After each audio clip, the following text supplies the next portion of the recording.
आदाब, नमस्कार, सत श्री अकाल दोस्तों। हाँ दोस्तों, आपने बिल्कुल सही पढ़ा। इंदिरा गांधी शहीद कैसे? देखिए, मैं आपको बताता हूँ। आप मेरे सवालों का जवाब दीजिएगा, कहाँ कन्फ्यूजन है। देखिए, हमारे भारत में एक स्टेट है जिसका नाम है पंजाब। तो पंजाब की राजनीति कुछ ऐसी है कि वहाँ पे दो पार्टियाँ हैं, एक है कांग्रेस और दूसरी है अकाली दल। तो अकाली दल के जो चीफ हैं वो हैं प्रकाश सिंह बादल, और जो कांग्रेस है, कांग्रेस की जो चीफ शुरू से जो स्टार्टिंग से जो चीफ थी कांग्रेस की, वो अपना जो नेहरू जी थे। और उसके बाद में फिर इंदिरा जी, और उसके बाद में फिर उनके बेटे करते, मतलब कर करके इस तरह से मतलब चली आई है। ठीक है, वो सब जानते हैं, जग जाहिर है। तो दोस्तों, होता ये है कि जब अकाली दल थी, तो अकाली दल जो है वहाँ पे बहुत ज़्यादा अपना दबदबा रखती थी, और सभी लोग अकाली दल को ज़्यादा पसंद करते थे। और क्योंकि अकाली दल ने बहुत सारे अनगिनत काम किए, जो मैं बताने बैठूं तो मतलब बहुत ज़्यादा टाइम हो जाएगा। तो बहुत अच्छे अच्छे काम किए, तो पब्लिक जो है बहुत लाइक करती थी। तो इसलिए जब भी इलेक्शन होते थे और जो वोट बनते थे, वोट होते थे, तो उसमें जो है सभी कभी सरकार जो है मतलब कांग्रेस की मतलब कम बनती थी, और अकाली की सरकार जो है ज़्यादा बनती थी। इस तरह से करके सरकार जो है चला करती थी वहाँ पे। तो अब कांग्रेस, इंदिरा जी ने सोचा, इंदिरा जी के टाइम की बात है, इंदिरा जी ने सोचा कि क्यों ना हम अपनी कांग्रेस को इस पंजाब स्टेट में मजबूत करें। अब मजबूत करें तो कैसे करें? हाँ, ये भी बात सही है। तो उसके लिए उन्होंने सोचा कि मजबूत के लिए हमें क्या करना चाहिए। तो इस तरह से करके उन्होंने एक मजबूत करने के लिए जो प्रकाश सिंह बादल से अपनी जो है मतलब एक दमदार छवि होनी चाहिए, एक ऐसा व्यक्ति हमें सामने प्रकट करना चाहिए, मतलब लाना चाहिए। ठीक है, जो पैड रखता हो, दबदबा रखता हो, वगैरह वगैरह वगैरह वगैरह, इस तरह से करके। तो इंदिरा गांधी जी ने कहा, इंदिरा गांधी जी ने एक एक संत थे भिंडरवाला। तो जो भिंडरवाला संत थे, उनकी उम्र ज़्यादा नहीं थी, यंग थे वो। और वो दमदमी टकसाल के जो वो संचालक भी थे। तो उन्होंने जो है, इंदिरा जी ने भिंडरवाले जी को सपोर्ट किया, और उन्हें बताया, उन्हें बुलाया और उनको समझाया कि भाई ऐसा है कि तुम जो है अपना कांग्रेस के लिए ज़्यादा प्रचार करो और ज़्यादा ध्यान दो, और हमें जो है अकाली को पीछे करना है, और अपनी कांग्रेस को आगे करना है, और हमारी नेक्स्ट सरकार बने तो हमारी बने सरकार। तो इस तरह से करके उनको समझाया, बताया, और उन्होंने बताया कि सारी कमांड आपके हाथ में है, और आप जो है वहाँ पे मतलब कुछ भी करो, कैसे भी करो, मतलब एक मतलब पब्लिक के अंदर एक ऐसी मतलब सिंपैथी मतलब गेन करो, जिससे कि आपको जो है लोग पसंद करें और अच्छा समझें। और इस तरह से करके उनको जो है समझाया, और कुछ पावर वगैरह भी उनको दी। तो इसके बाद में होता क्या है दोस्तों, ये सारी बातें होने के बाद में भिंडरवाले जी ने जो है उनकी सभाएं कांग्रेस की तरफ से सभाएं चालू की। तो चालू करते करते जो है उन्होंने एक सभा, दो सभा, मतलब इस तरह से करके, और उन्होंने मतलब कांग्रेस की कर करके, मतलब हर बात, मतलब हर उसमें जलसे में, हर पार्टी में, हर मीटिंग में जो भी बात होती थी वो कांग्रेस की मतलब बात होती थी कि भाई कांग्रेस अच्छी अच्छी पार्टी है, और कांग्रेस हमारे जो है धान का फसल जो है ज़्यादा देगी, और हमारे किसानों को बहुत ज़्यादा फ़ायदा होगा, और हमारे स्टेट में जो है बहुत ज़्यादा काम होंगे, और हमारे यहाँ जो है बेरोज़गारी हमारे स्टेट की जो है बहुत ही कम होगी, और बहुत अच्छा इंफ्रास्ट्रक्चर जो है बहुत अच्छा होगा, तो सब कुछ बढ़िया होगा। तो मतलब इस तरह से करके वो अपना वो स्पीचें वगैरह दिया करते थे भिंडरावाले जी। वे एक अच्छे आदमी थे वैसे तो पर्सनली। तो क्या है कि मतलब उनको जो है काफ़ी उन्हें मोटिवेट मतलब करना था जनता को, तो उन्होंने किया और वो उसमें सफल भी हुए। तो सफल होने के बाद में होता क्या है कि इलेक्शन होता है, ठीक है। तो देखिए, इलेक्शन से पहले मैं आपको एक बात बताता हूँ। मैं जो भिंडरवाले जी थे, उनके पास जब इतनी पावर आ गई थी, तो उन्होंने क्या किया कि मतलब जो भी काम करते थे तो कोई भी उसमें बीच में कोई अड़ंगा नहीं होता था किसी भी चीज़ का, ना किसी बात का। उनके साथ में कई कई लोग चला करते थे, 20 20 25 25 50 50 लोग चला करते थे। वो सब लोग जो है अपना स्टार्टिंग में तो खैर वो अपना कृपाल वगैरह रखते थे और तलवार वगैरह रखते थे, जो उनका राइट है धर्म के हिसाब से। तो वो उसको लेकर के चला करते थे। लेकिन उसके बाद में मतलब कुछ समय के बाद में फिर वो अपना गन लेके चलते थे। उनके साथ के जितने भी बॉडीगार्ड थे या जो भी उनके साथ में थे, वो AK-47 AK-47 और बाकी जो भी वेपन्स हैं, वो वेपन्स लेके वो चला करते थे। तो ये सब चलता रहा। तो अकालियों को लगा कि भाई हमारे अपोजिट में कोई खड़ा हो गया है, और ज़रूर कहीं ना कहीं उनको भी समझ में आ रहा था कि कांग्रेस की चाल है इंदिरा की, और उन्होंने इसको जो है खड़ा किया है। तो इस तरह से करके वो सवाएं करते थे। गनर वनर साथ में रहते थे, बॉडीगार्ड वगैरह AK-47 47 वगैरह वगैरह वगैरह करके। तो लोगों के अंदर जो है काफ़ी ज़्यादा मतलब मज़ा आता था कि भाई हमारा एक लीडर एक अच्छा तैयार हो गया है, जो हमारे प्रदेश को जो है संभालेगा, और आने वाला लीडर यही होना चाहिए, ऐसे लोगों के अंदर व्यक्त हो गया। तो इसके बाद में क्या होता है कि वो ये सब करते रहे भिंडरवाले जी। काफ़ी सभाएं उन्होंने मतलब बहुत सारी सभाएं की कांग्रेस के लिए, और कांग्रेस के लिए बहुत वोट मांगा कि भाई आप कांग्रेस को जो है मतलब सपोर्ट करें और कांग्रेस के लिए वोट डालें। इस तरह से करके वो करते रहे। तो ये सब करते करते उनके दिमाग में जब पावर आ गई, और काफ़ी ज़्यादा उनका कोई रोक टोक वगैरह भी नहीं था, काफ़ी गन्नर चलते थे। तो उनके दिमाग में कुछ आया एकदम कि भाई क्यों ना हम ज़्यादा सिंपैथी बटोरने के बाद में उनके दिमाग में आया कि भाई पब्लिक तो हमारे साथ है ही, और क्यों ना हम जो है एक अलग स्टेट की जो है स्टेट को एक अलग मतलब कह सकते हैं कंट्री कंट्री जिसे जो है खालिस्तान का नाम दिया जाए। तो उन्होंने जो है दिमाग में अपने लाया है क्यों ना हम जो है इसको जो है एक अलग देश बनाएं जिसका नाम हुआ खालिस्तान। ये उन्होंने सोचा। फिर वो उसी राह पे चल पड़े, और जब वो उस राह पे चल पड़े तो उन्होंने जो है थोड़ा सा अपना रूप चेंज किया। तो उन्होंने फिर बताते हैं, जैसा कि लिखा है सब कुछ है, आप सब पढ़ सकते हैं। उन्होंने फिर जो है कुछ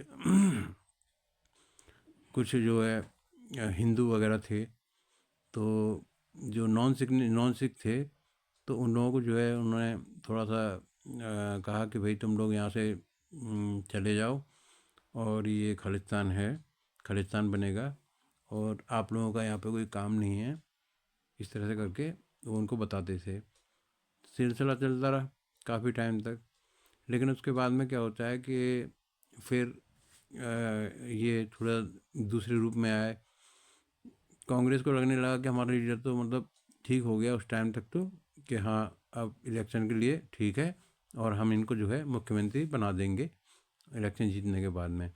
लेकिन वो नौबत आने से पहले इनके पास में इतनी ताकत आ गई कि इन्होंने जो है फिर ताकत आने पे इन्होंने सिख के अलावा जो भी कम्युनिटी थी उसको मारना चालू कर दिया, और उन्होंने जो है मतलब काफ़ी लोगों को मारा।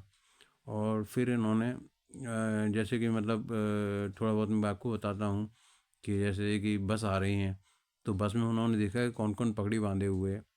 तो जो जो पगड़ी बांधे हुए उनको तो उन्होंने छोड़ दिया, और जो नॉन पगड़ी बांधे हुए था उन सबको उन्होंने जो है एक हथियार से भून डाला, मार डाला, इस तरह से करके। तो ये एक कांड हुआ। तो इस तरह से करके मतलब कई सारे कांड हो गए, बहुत सारे कांड हो गए। तो इंदिरा जी को भनक लगी कि भाई हमने जो आदमी खड़ा किया था, अब उसके पास इतनी ज़्यादा पावर आ गई है कि वो अपने पावर के नशे में सब कुछ जो है भूल गया है वो। तो ये उनको थोड़ा सा धक्का लगा कि भाई मैंने ये क्या किया, गलत किया। मात्र सिर्फ अकाली दल को नीचे करने के लिए कि अकाली दल जो है डाउन हो जाए और हमारी कांग्रेस हमेशा इस राज्य में रहे। अब पासा पड़ गया उल्टा। अब पावर आने के बाद में वो किसी की ना सुने, भिंडरवाले जी किसी की ना सुने। भिंडरवाले जी एक संत थे, संत के साथ साथ उनके पास में जो पावर आ गई, दिमाग में आया कि खालिस्तान बनाना है, तो उन्होंने जो है फिर इस तरह से उन्होंने बसों में मारा। इसके बाद में फिर उन्होंने इनके कई सारे चलते अनगिनत चलते रहे, इन्होंने काफ़ी कुछ किया, फिर किसी को मारा, कभी किसी को मारा। फिर मैं आपको दोस्तों बताता हूँ, यहाँ से आप अंदाज़ा लगा लेंगे कि इन्होंने क्या क्या किया। देखिए, वहाँ के एक मुख्यमंत्री थे, वो थे बेअंत सिंह। तो उन्होंने क्या किया कि जो मुख्यमंत्री थे वो बेअंत सिंह, तो बेअंत सिंह मुख्यमंत्री जी को उन्होंने मार दिया। मतलब एक चीफ मिनिस्टर को एक चीफ मिनिस्टर को मारने का मतलब समझते हैं आप क्या होता है? कितनी सिक्योरिटी, कितना कुछ होने के बावजूद भी उन्होंने सीएम बेअंत सिंह की हत्या कर दी, उन्हें मार दिया, गोलियों छलनी कर दिया। उनके साथ में 2 लोग और थे, उनको भी जो है उन्हें मतलब उनको भी शूट आउट हो गए, वो भी गए। तो उन्होंने मार दिया और उनको मारने के बाद में भी उनके ऊपर कुछ नहीं हुआ, कोई कार्रवाई नहीं हुई, किसी प्रकार का कुछ नहीं हुआ। और सिचुएशन जो है अब कैसी हो सकती है आप कल्पना कर सकते हैं कि सीएम को मारने के बाद में। तो उसके बाद में खबर भी लगी इंदिरा जी को कि भाई ये क्या हो गया, हमने ये तो ऐसा तो नहीं कहा था हमने, और ये मतलब बहुत ज़्यादा जो है पावर में आ गए हैं और ये इस तरह से काम करने लगे हैं। तो इंदिरा जी को बात खटकने लगी दिमाग में कि भाई ये तो गलत हो गया, गलत हो गया। तो ये फिर ऐसा हुआ कि भिंडरवाले जी ने क्या किया कि उन्होंने ऐलान किया कि यहाँ पे कोई भी हिंदू नहीं रहेगा और कोई भी कम्युनिटी रहेगी, सिखों के अलावा कोई कम्युनिटी नहीं रहेगी। और इन्होंने जो है चुन चुन के जो है हिंदुओं को मारना चालू कर दिया। और बाकी जितनी भी थी, क्रिश्चियन हुए, मोमडन हुए और बाकी जैन, बुद्ध, पारसी वगैरह जितने भी थे सबको मारना चालू कर दिया। और उनको अल्टीमेटम दे गए कि आप लोग यहाँ से छोड़ जाएं, भाग जाएं, और क्योंकि ये खालिस्तान बनने वाला है, एक दूसरा देश बनने वाला है, आप लोग यहाँ से चले जाएं। सबको इस बात की खबर लग गई, मालूम पड़ गया। तो इंदिरा जी ज़्यादा परेशान थी, बहुत ज़्यादा परेशान थी। उन्होंने कहा हम क्या करें, कैसे करें। इन्होंने कुछ अपने मंत्री, अपने कुछ साथ के जो मंत्री थे कैबिनेट के, उनको जो है भेजा भेजा पंजाब समझाने के लिए। तो उन्होंने उनको समझाया, बताया कि भाई आप जो कर रहे हैं भिंडरवाले जी, और आप इस तरह से मतलब ना करें और मतलब ठीक करें तो ठीक रहेगा, नहीं हमारी पार्टी की छवि बहुत ज़्यादा ख़राब होगी। लेकिन भिंडरवाले जी मानने के लिए तैयार नहीं थे, क्योंकि अब उनके दिमाग में आ गया था सिर्फ खालिस्तान बनाना है, मुझे अपना एक देश बनाना है जिसका नाम होगा खालिस्तान, जो सिर्फ सिखों का देश होगा। ये इनके दिमाग में आया। तो इन्होंने जो है इसको जो है अपना कंटिन्यू रखा और उनकी बात नहीं मानी। और नहीं मानने के बाद में फिर ये अपना कंटिन्यू करते रहे। करते करते दोस्त इन्होंने क्या किया कि अपना जो है एक अमृतसर में एक है, अमृतसर में एक गोल्डन टेम्पल है। तो अमृतसर में जो गोल्डन टेम्पल है वो पूरे वर्ल्ड में फेमस है, विख्यात है। तो उन्होंने जो है अमृतसर के जो गोल्डन टेम्पल है, वो हमारे वहाँ पे जो गुरु थे, हरमिंदर साहब गुरु हरमिंदर साहब जो गुरु थे हमारे, वो उनका जो है क्या नाम है, वो जो है क्या बोलते हैं टेम्पल है, गोल्डन टेम्पल हरमिंदर साहब जी का था, जो हमारे जो पुराने गुरु थे उनका था। तो उनके जो गोल्डन टेम्पल था, वो गोल्डन जितने भी टेम्पल थे उन सारे टेम्पलों की जो कमान थी वो किसके हाथ में थी?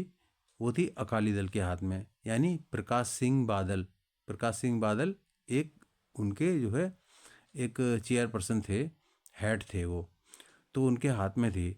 तो उनके हाथ में होने के बावजूद उन्होंने जो है भिंडरवाले जी ने गोल्डन टेम्पल की जो कमान अपने हाथ में ले ली, और भिंडरवाले और ये अकाली दल वाले प्रकाश सिंह बादल और बादल का पूरा परिवार और बाकी जो भी जितने भी थे वो सब देखते रह गए और कुछ भी नहीं कर पाए।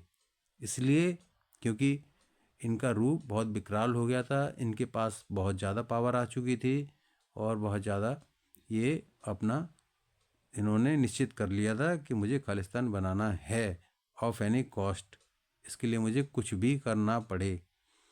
तो इन्होंने गोल्डन टेम्पल की शरण ले ली और ये वहाँ पे अपना गोल्डन टेम्पल में अपना रहने लगे। और वहीं से उन्होंने सूचना दे दी कि ये हेड ऑफिस है और जो भी काम होंगे यहीं से होंगे, यहाँ से निकली हुई बात वो सभी जगह लागू होगी। इस तरह से करके उन्होंने जो है अपना संदेशा जो है पब्लिक में मैसेज कर दिया सब में। तो ये चलता रहा सर। ये जून जून 84 की घटना है। मई 84 की घटना है ये, मई 84 की। तो अब इंदिरा जी बहुत ज़्यादा परेशान। इंदिरा जी ने कहा क्या किया जाए, क्या किया जाए। देश में बहुत ज़्यादा माहौल ख़राब हो गया था कि जिसको देखो वो भिंडरवाले की बात करे कि भाई ये क्या हो रहा है, ये क्या हो रहा है। और विपक्ष था वो इंदिरा जी को घेरने में लगा हुआ था कि भाई ये क्या आपने कर दिया, समझे आपने एक एक क्या आपने आदमी पैदा कर दिया जो मतलब कत्लो आम कर रहा है और ये सब अलग देश बनाने की मांग कर रहा है। और इस तरह से करके इंदिरा जी को बहुत ज़्यादा बुरा लगा, क्योंकि वो नहीं चाहती थी, वो सिर्फ ये चाहती थी कि भाई हमारे कैंडिडेट मतलब मजबूत हो जाए वहाँ पे और वो जो है अकाली दल से आगे हो जाए और हमारी कांग्रेस की सरकार जो है चलती रहे और उन्हें चीफ मिनिस्टर बना देंगे और बराबर चलती रहे। लेकिन उन्हें ये नहीं मालूम था कि फिर ये ऐसा हो जाएगा मतलब। तो ये चलता रहा। तो गोल्डन टेम्पल में ये उन्होंने जो है अपना हेड ऑफिस बना लिया। वहाँ से ही मतलब सारी सूचनाएं सारे मतलब काम चलते थे। ठीक है। इसके बाद में वहाँ पे अब ये मान लें कि किसी कोई मजाल नहीं थी कि कोई कुछ भी कर जाए इनके किसी भी काम में। इवन इनके कोई आस पास के भी जो मतलब दाएं बाएं के जो रहते हैं ना, कोई भी कमांडो या जो भी इनके आदमी रहते थे, वे भी अगर मतलब किसी भी काम में अगर हस्तक्षेप करते थे तो उन्हें कोई रोक टोक करने वाला नहीं था। चाहे वो पुलिस में करें, चाहे वो आम जगह करें, चाहे वो कहीं भी करें, इन्हें कोई रोकने वाला नहीं था, क्योंकि इनके साथ नाम लगा हुआ था भिंडरवाले जी का। तो सिलसिला ये चलता रहा। अब इंदिरा जी के लिए बहुत ज़्यादा जो है दिक्कत वाली बात हो गई काफ़ी कि भाई अब इनको जो है किसी न किसी तरह से जो है डाउन किया जाए, क्योंकि इन्होंने जो है एक अलग देश की मांग रख दी है और जो कि इम्पॉसिबल है। तो इन्होंने बहुत ज़्यादा परेशान इंदिरा जी, इन्होंने क्या किया कि फिर एक बार आखिरी बार उनको फिर समझाया कि भाई ये सब छोड़ दो और सीधे सीधे राजनीति करो और इनसे कुछ नहीं रखा। तो उनका साफ कहना था भिंडरवाले जी का कि नहीं, हमको खालिस्तान चाहिए और हमें खालिस्तान लेना है, हमें अपना एक अलग देश बनाना है, हमें मुख्यमंत्री नहीं बनना है, हमें स्टेट नहीं, हमें एक अलग देश चाहिए। तो इंदिरा जी को बड़ा गुस्सा आया, बहुत नाराज़ हुई वो। लेकिन वो इंदिरा जी के पास आया और इंदिरा जी से बात हुई और डंके की चोट पर उसने बोला और इंदिरा जी जो है कुछ नहीं कर पाई और वो फिर चले गए और अपना काम वो उसी तरह से करते रहे। और वहाँ पे काफ़ी ज़्यादा कत्लो गारत वगैरह ये सब मैंने आप बता दिया, आपको चलता रहा है। बहुत ज़्यादा सब लोग दहशत में हैं, और वो बाकी जितने लोग थे वो सारे खुश थे बहुत ज़्यादा कि चलो हमारा खालिस्तान बनेगा, बहुत अच्छा रहा। तो इस तरह का माइंडसेट हो गया था वहाँ पे। तो होता क्या है कि इंदिरा जी ने डिसीजन लिया कि एक काम करते हैं कि अब इसको जो है ख़त्म कर देते हैं, इसको एंड कर देते हैं इसका, भिंडरवाले जी का। तो ये सूचना कहीं तक भिंडरवाले जी को पहुंच गई कि इंदिरा जी मुझे ख़त्म करना चाहती हैं। तो उन्होंने क्या किया कि ठीक है, गोल्डन टेम्पल पे अपना जो है काफ़ी सारे जो है अपने आदमी जो है ना उन्होंने इकट्ठे कर लिए, और कब्जा तो उन्होंने कर ही लिया था, तो आदमी इकट्ठे कर लिए। इसके बाद में फिर जो पाकिस्तान से भी कुछ बातें होती थी भिंडरवाले जी की, तो वहाँ से वेपन आते थे, बॉर्डर एरिया है वो, तो वहाँ से वेपन आते थे, तो AK-47 और गोले बारूद वगैरह जो भी कुछ है। फिर इन्होंने क्या किया कि इसके अलावा गोल्डन टेम्पल के अंदर इन्होंने अपनी मशीनें लगा ली वेपन बनाने की, कि वेपन जो है वहाँ बनने लगे, गोले बनने लगे, गोलियाँ बनने लगी। इस तरह से करके काफ़ी सारे हथियार जो है वहाँ बनने लगे, हथियार भी बनने लगे। अब इंदिरा जी की बहुत ज़्यादा चिंता बढ़ गई, तो इन्होंने जो है वहाँ पे कोई हाथ डालने की सोच भी नहीं सकता था, मतलब कुछ भी। तो इंदिरा जी ने कहा कि एक कर्नल थे जिनका नाम मुझे बता रहा हूँ, याद आ रहा है, हाँ, शाबेग खान, नहीं सॉरी, शाबेग, वो सिख थे। तो इन्होंने शाबेग जी से कहा कि तुम्हें मैं काम दे रही हूँ कि तुम्हें भिंडरवाले को अरेस्ट करना है। तो जैसे ही उन्होंने उनसे बोला कि अरेस्ट करना है भिंडरवाले को, तो उन्होंने साफ मना कर दिया। उन्होंने कहा कि नहीं, मैं ये काम नहीं कर सकता, और ये काम तो पुलिस का है, पुलिस करेगी, और मैं तो आर्मी का हूँ, और मैं ये काम नहीं कर सकता बिल्कुल। तो उनका मना करना था, और इंदिरा जी का कोर्ट मार्शल कराना था। तो इंदिरा जी ने क्या किया कि उनका कोर्ट मार्शल करा दिया। तो जैसे ही उनका कोर्ट मार्शल कराया तो उन्हें बड़ा गुस्सा आया, लिहाजा वो कोर्ट मार्शल हो गए। कोई पेंशन नहीं, कुछ नहीं, उन्हें एकदम बर्खास्त कर दिया, ये मान के चलें। तो उन्हें गुस्सा आया, और उन्होंने क्या किया कि फिर वो जाके और भिंडरवाले के साथ मिल गए। उन्होंने कहा कि भाई मेरे साथ ऐसा ऐसा किया इंदिरा जी ने, और फिर मैं आपकी शरण में आया हूँ, और मुझे न्याय तो यहीं मिलेगा। तो भिंडरवाले जी ने उनका वेलकम किया, बहुत स्वागत किया कि भाई आर्मी कर्नल है, ठीक है। तो दोस्तों, अब मैं थोड़ा सा ज़्यादा बड़ी हो रही है वीडियो, थोड़ा छोटा कर रहा हूँ मैं, तो थोड़ा जल्दी बता रहा हूँ शॉर्ट में।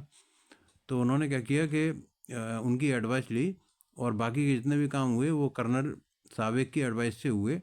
उन्होंने क्या किया, कर्नल सावेक जी ने, कि इनको मारने के लिए, भिंडरवाले जी को मारने के लिए, जो भी पुलिस तो खैर कुछ भी नहीं कर पाएगी, आर्मी भी आती है अगर, तो वो अगर इनको मारती है तो वो मार नहीं पाएगी। उसके लिए उन्होंने जो है मतलब काफ़ी ज़्यादा तैयारियां मतलब करनी थी। हर मतलब विंडो पे मतलब एक अपना 47 इस तरह से करके छेद बना के 47। और इन्होंने क्या किया कि कोई भी मतलब जैसे कि जो भी आर्मी आएगी और जैसे टेम्पल पे आएगी तो उनके पैर जब पड़ेंगे एकदम, तो उन्होंने क्या किया कि मतलब जो अंडरग्राउंड था ना, वहाँ से उन्होंने जो छेद बनाए, और वहाँ से उन्होंने छेद बनाए टारगेट के लिए, कि जो गोलियाँ लगेंगी तो पैरों में लगेंगी। अगर कोई यहाँ पे आएगा तो तड़ा तड़ा गोलियाँ लगेंगी पैरों में। कुंटलों गोलियाँ थी, कुंटलों, टनों भर के, तो गोले बारूद सब कुछ थे। तो इस तरह से करके मतलब एक आर्मी से टक्कर लेने की दम रखने लगा भिंडरवाला, ये मान लें आप। तो इंदिरा जी ने फिर साविक को ऑर्डर दिया था, उन्होंने माना नहीं, उन्होंने ठीक है बर्खास्त कर दिया। इसके कोर्ट मार्शल करने के बाद में फिर उन्होंने जो है IG वैद को ये काम सौंपा कि आपको ये काम करना है। तो उन्होंने कहा ठीक है। तो उन्होंने जो है फिर जो है ये इसकी तैयारी में लग गए कि इसको जो है न्यूट्रलाइज करना है किसी भी तरह से। तो इससे पहले एक घटना होती है। आईजी थे, आईजी साहब जो है दर्शन करने के लिए वहाँ पे गए गोल्डन टेम्पल में। तो दर्शन करके जब वो अपना उन्होंने दर्शन किया, दर्शन करके निकल रहे थे, तो भिंडरवाले जी ने उनको जो है गोलियों से भून दिया। और भून दिया तो उनकी जो डेड बॉडी है वो वहीं पे जो है पड़ी रही, और डेड बॉडी 4 घंटे तक पड़ी रही। किसी की हिम्मत नहीं हुई, पुलिस की हिम्मत नहीं हुई, किसी की हिम्मत नहीं हुई कि डीआईजी जैसे ऑफिसर की, आईपीएस ऑफिसर की बॉडी को वहाँ से उठा के और अंतिम संस्कार के लिए ले जाए। किसी की हिम्मत नहीं हुई। ये खबर तुरंत इंदिरा जी के पास पहुँची। इंदिरा जी ने जो है तुरंत ऑर्डर दिया कि भाई जो है बात की जाए, क्योंकि बात के सिवा कुछ हो नहीं सकता। तो उन्होंने जो है 4 आदमियों को नियुक्त किया। उन्होंने भिंडरवाले से वॉकी टॉकी के द्वारा बात की, क्योंकि उन दोनों फ़ोन नहीं हुआ करते थे, कि भाई ये बॉडी पड़ी हुई है और हम इस बॉडी को जो है ले जाना चाहते हैं और कोई किसी प्रकार का खून खराबा ना हो। तो उसने इजाज़त दे दी। इसके बाद में 4 घंटे बाद उस बॉडी को, डीआईजी की बॉडी को उठाया गया वहाँ से, और फिर उसका दाह संस्कार किया गया। इतनी दहशत हो गई थी। तो इसके बाद में फिर क्या हुआ, इंदिरा जी ने सोचा कि इसको जो है जल्दी से जल्दी न्यूट्रलाइज करना है। तो इन्होंने काम दिया था आईजी बैत को।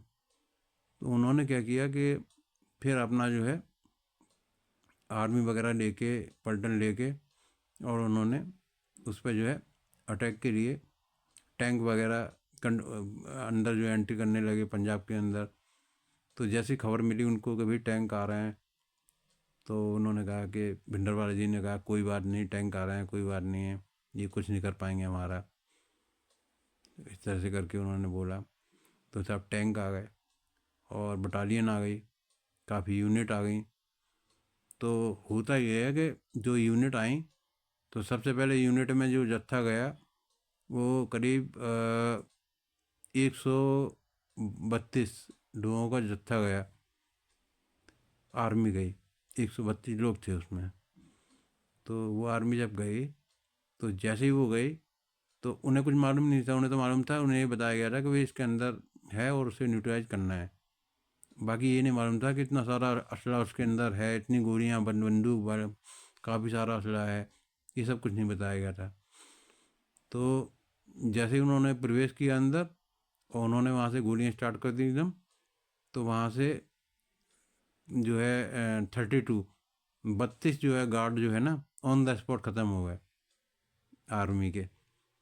जो ऑन द स्पॉट एकदम ख़त्म हुए, और उन्होंने तुरंत बाकी जो बचे हुए थे, उन्होंने तुरंत उनको कंधा पर उठा के और तुरंत वहीं से एकदम साफ करा के तुरंत बैक हो गए, एकदम डेड बॉडी लेके वापस हो गए एकदम तुरंत। और होने के बाद में फिर इंदिरा जी को फ़ोन किया और बताया सिचुएशन बहुत बहुत ज़्यादा नाजुक है और इस तरह से काम नहीं होगा, गोलीबारी से काम नहीं होगा, स्टेप कुछ और लेना पड़ेगा। इंदिरा जी ने कहा आप कुछ भी करो, कैसे भी करो, और इसको जो है ख़त्म करो। तो ऐसा आदेश मिलने के बाद फिर उन्होंने जो है टैंकरों को आगे बढ़ाया। अब मैं थोड़ा और शॉर्ट कर रहा हूँ, मैं टैंकरों को आगे बढ़ाया। फिर टैंकर से उन्होंने गोले दागे और काफ़ी जो है गोलियाँ चलाई अपना, और सारी जो है आर्मी गोल्डन टेम्पल में घुस गई अंदर, घुसती चली गई, गोलियाँ चलाती गई, घुसती चली गई। और यहाँ से जो है टैंक से जो है गोले धार धार धार धार टेम्पल के ऊपर बरस रहे थे गोले, डैमेज। तो आप ये माने कि जो है ये घटना है 1 जून 1984 की। 1 जून 1984 की सुबह 4 बजे की बात है। 3 बजे ये ऑपरेशन को दिया था अंजाम। 4 बजे की बात है कि वहाँ से गोलियों की आवाज़ आनी बंद हो गई। तो फिर आर्मी ने तलाशी लेना चालू के अंदर देखा, तो काफ़ी सारी डेड बॉडियाँ पड़ी हुई थी, बहुत ज़्यादा, और बहुत ज़्यादा असले पड़े हुए थे, वेपन पड़े हुए थे बहुत ज़्यादा। क्वांटिटी में। तो वहाँ पे वो कर्नल थे जो कोर्ट मार्शल हुए थे, वो भी मारे गए, और उनके साथ साथ मतलब कई सौ आदमी जो है भिंडरवाले के साथ में मारा गया, और भिंडरवाला भी मारा गया। और भिंडरवाले को पहचान के लिए उसको बाहर निकाला। बाहर निकालने के बाद में उसकी शिनाख्त की, 4 लोगों ने बताया कि हाँ ये भिंडरवाला है। इसके बाद में फिर जो है उसको भिंडरवाले का एंड हुआ। तो दोस्तों ये थी भिंडरवाले की। लेकिन हाँ, इसमें एक चीज़ और है। अभी जैसे कि मैंने कहा कि इंदिरा गांधी शहीद कैसे, इंदिरा गांधी शहीद कैसे, ये बहुत बड़ा प्रश्न है। तो मैं बता रहा हूँ, आप मुझे इसका जवाब जरूर देना।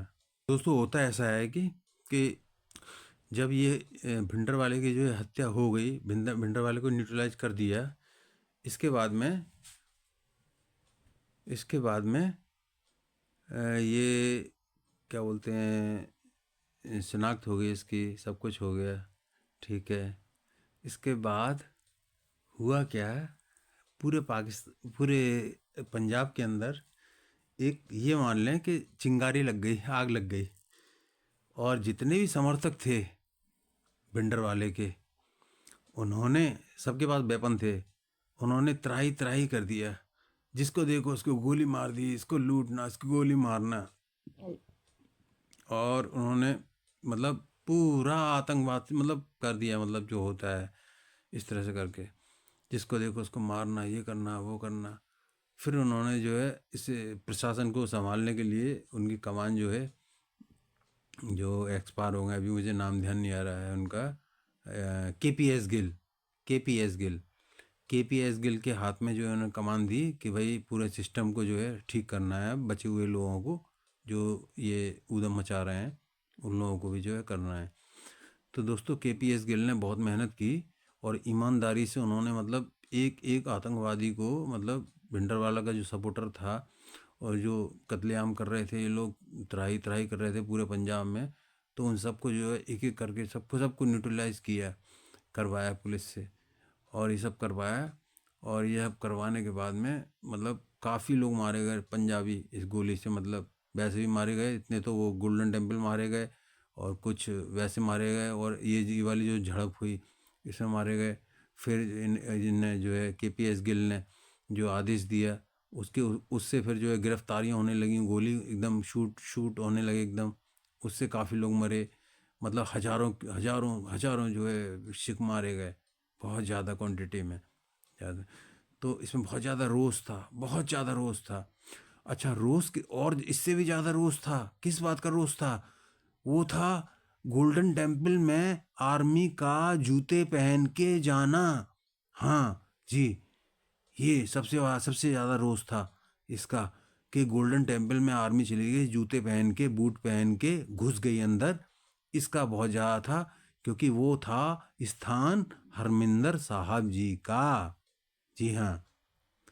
तो इसी के लिए, इसी बात के लिए उन्होंने कसम खाई कि हमें इंदिरा को छोड़ना नहीं है, मारना है, इंदिरा को हमें मारना है किसी भी कीमत पे। तो दोस्तों ये घटना तो है 1 जून 1984 की। और होते हैं उसके बाद में फिर आता है जून के बाद में जुलाई, अगस्त, सितंबर, अक्टूबर, यानी 4 महीने। 4 महीने बाद क्या होता है, 31 अक्टूबर का दिन आता है, शॉर्ट में कर रहा हूँ, 31 अक्टूबर का दिन आता है। 31 अक्टूबर को होता ये है कि इनके जो बॉडीगार्ड होते हैं जो सुरक्षा में जो बॉडीगार्ड होते हैं, इनका नाम होता है सतवंत सिंह, इसका नाम होता है बेअंत सिंह। 2 बॉडीगार्ड होते हैं, सिख होते हैं दोनों। और हाँ, इससे पहले एक बात और बता दूं मैं कि इनको जो भी हेड ऑफ द डिपार्टमेंट जो है सिक्योरिटी का जो है अपॉइंट करता है, तो वो पहले ही जो है मतलब बता देता है, मतलब समझा भी देता है, पूछ भी लेता है, राय मशवरा कर लेता है। तो उन्होंने इंदिरा जी से कहा कि आप अपनी जो है सुरक्षा में सिख जो हैं बॉडीगार्ड, उनको आप तैनात ना करें। लेकिन इंदिरा जी ने साफ मना कर दिया कि अगर मैं ऐसा करती हूँ कि अगर मैं सिख को तैनात नहीं करती हूँ तो बड़ा गलत मैसेज जाएगा, तो ऐसा नहीं, सिख को तैनात रहना चाहिए। तो वो दो सिख थे, सतवंत सिंह, बेअंत सिंह। तो इन्होंने क्या किया कि ठीक है, जो इंदिरा जी ने कह दिया तो वो कुछ कर नहीं सकते थे, तो सिक्योरिटी में वो तैनात थे बाकायदा। एक दिन क्या हुआ मॉर्निंग में, वो दिन था 31 अक्टूबर 1984। तो दोस्तों मॉर्निंग की बात है, और इंदिरा जी जैसे ही अपने भवन से, वहाँ से क्या नाम है, ऑफिस से निकली, एकदम भवन से ऑफिस के लिए निकली, अपने घर से ऑफिस के लिए जैसे ही निकली, वैसे ही एकदम जो है सतवंत सिंह और बेअंत सिंह दोनों ने AK-47 से इंदिरा जी को कितनी गोलियां मारी, 31, 31, 31 गोलियां, तर तर तर तर तर तर तर तर तर तर तर तर तर तर करके 31 गोलियां जो है उनको मार दी 1 मिनट के अंदर ही। ये गोलियां चल गई और इंदिरा जी का काम हो गया तमाम, ढेर हो गया एकदम। अब ये बताएं आप मुझे, इसके बाद भी और कहानी है, लेकिन मैं अब यहीं पे आपसे पूछ रहा हूँ मैं कि इंदिरा गांधी शहीद कैसे हुई, अब ये मुझे बताएं। देखिए, अगर इंदिरा जी अगर इंदिरा जी उसको खड़ा नहीं करती, वो शेर नहीं बनता। अगर वो शेर नहीं बनता, खड़ा नहीं करती, इंदिरा जी का खड़ा हुआ आदमी था, इंदिरा जी ने ही खड़ा किया उसे कि भाई तू दूध पी, खड़ा हो, बड़ा हो, ये हो वो हो, ठीक है, वो हो गया, ऊपर निकल गया, उसने अपनी पावर बना ली। किसकी बदौलत? इंदिरा जी की बदौलत। ठीक है, अब जब वो ज़्यादा ऊपर हो गया तो उन्होंने क्या किया कि भाई इसको न्यूट्रलाइज करो, तो उसे न्यूट्रलाइज कर दिया, ठीक है साहब। तो उसके बाद में क्या हुआ कि उनके आदमियों ने क्या किया कि भाई इंदिरा जी को ठिकाने लगा दिया। अब जब इंदिरा जी को मार दिया, ठीक, उनके आदमियों ने, तो मैं ये हर बार सोचता हूँ मैं कि ये शहीद कैसे हुआ। भाई शहीद का मतलब क्या है ये बताओ। शहीद तो वो होता है ना कि एक जवान है, वो जवान जो है लड़ रहा है, ठीक है, आर्मी के जितने भी जवान हैं, ठीक है, लड़ रहे हैं, फाइट, कहीं कुछ हो गया, ठीक है, अब टेररिस्ट आ गए हैं, वो जो है फायर ऑफ एक्सचेंज कर रहे हैं, यहाँ से भी फायर एक्सचेंज हो रहा है, वहाँ से भी हो रहा है, फायर एक्सचेंज हो रहा है। और उसमें अगर मान लो अगर गोली लग जाती है, कोई मर जाता है, तो वो शहीद होता है, क्योंकि वो फाइट कर रहा है और वो दुश्मनों से फाइट कर रहा है, वो फाइट करते करते मर रहा है, तो नेचुरल सी बात है वो शहीद है। तो यहाँ से शहीद कैसे, आप मुझे बताएं। आदमी भी उनका, अपना खड़ा हुआ आदमी, सब बातें उनकी, सारी बातें उनकी, जब वो नहीं माना, ठीक है, आपने उसको भी मरवा दिया, उसके आदमियों ने आपको मार दिया, और फिर आपको नाम दे दिया कि इंदिरा शहीद। तो इंदिरा शहीद कैसे? बस मुझे केवल ये कोई समझाए, बताए, तो शायद मुझे समझ में आ जाए। मुझे समझ में तो नहीं आया जहाँ तक मैंने देखा, पढ़ा, समझा, सोचा, देखा। तो इसलिए मैं बता रहा हूँ दोस्तों कि अगर आपको कहीं थोड़ा बहुत लगे कुछ, तो कमेंट बॉक्स में ज़रूर लिखें एक बार कि इंदिरा जी शहीद कैसे। यही आज का टॉपिक है, यही आज की कहानी थी, और मुझे यही बताना था। और मुझे लगता है कि ये कहानी सुनने के बाद, देखने के बाद, आप ज़रूर कुछ ना कुछ मुझे बताएंगे, जिससे कि मुझे मालूम पड़ेगा कि हाँ, इंदिरा गांधी शहीद कैसे हुई। इसके बाद एक नई कहानी और मैं लेके आऊँगा आपके लिए, राजीव गांधी जी शहीद कैसे। ओके, धन्यवाद, थैंक यू, शुक्रिया। अगर आपको ज़रा भी पसंद आए तो मेरे चैनल को लाइक कर दें, सब्सक्राइब कर दें, शेयर कर दें। अगर आपको नहीं पसंद आता है तो मुझे लाइक नहीं करें, नहीं शेयर करें, नहीं कुछ करें, ये मैं आपसे कहता हूँ। पर ये सिलसिला चालू रहेगा, हमेशा चालू रहेगा। थैंक यू, धन्यवाद, शुक्रिया, आदाब, नमस्कार, वाहेगुरु, सत श्री अकाल।